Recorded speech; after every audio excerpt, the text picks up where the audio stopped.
আসসালামু আলাইকুম। আবারও পরিচয় দিতে নাই, দুঃখের বিষয় আমাদের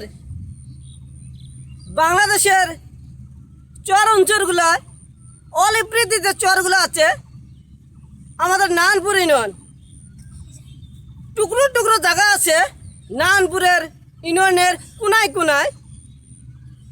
সেটা দেখেন কত বড় রাস্তা, কত বড় ইউনিয়ন।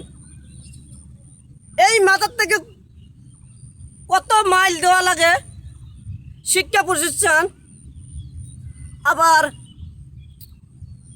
বাজারঘাট।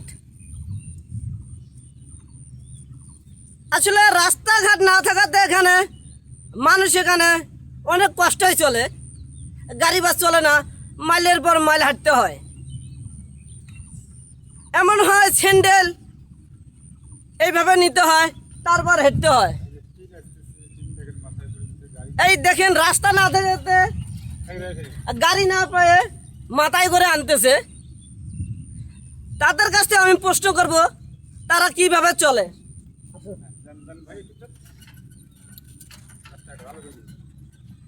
কেমন আছেন আপনি? ভালো আছি।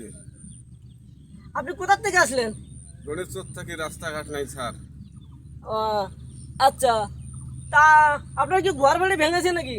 হ্যাঁ, ঘরে ঘরে ভেঙে গেছে, খুব কষ্ট হইতেছে। মাথায় নিচে রাস্তাঘাট বালু কাদো, যেতে পারছি না। আচ্ছা, একটু যোগাযোগ করেন স্যার।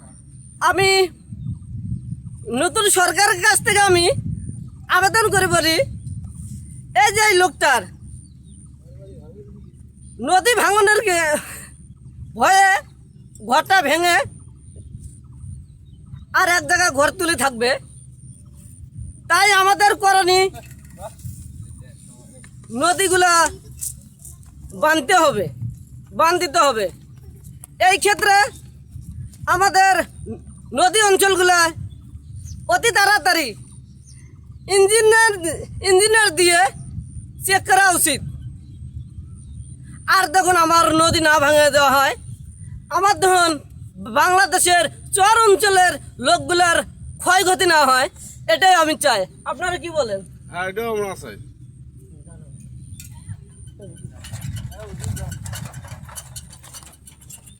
আর একটি কথা না বলতে হয়, এই যে দেখেন কত কষ্ট করে কাদা মাটি পেরে দিয়ে স্কুলে এবং মাদ্রাসায় যাচ্ছে। কেমন আছেন? অনেক ভালো আছে।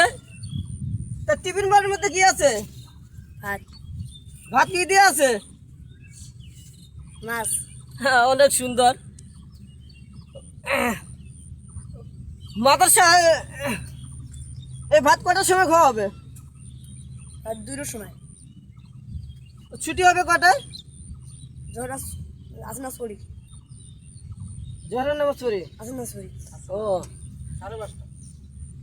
5:30টার সময় মাদ্রাসার ছুটি হবে, এই জন্যে মাদ্রাসায় ভাত নিয়ে যায়।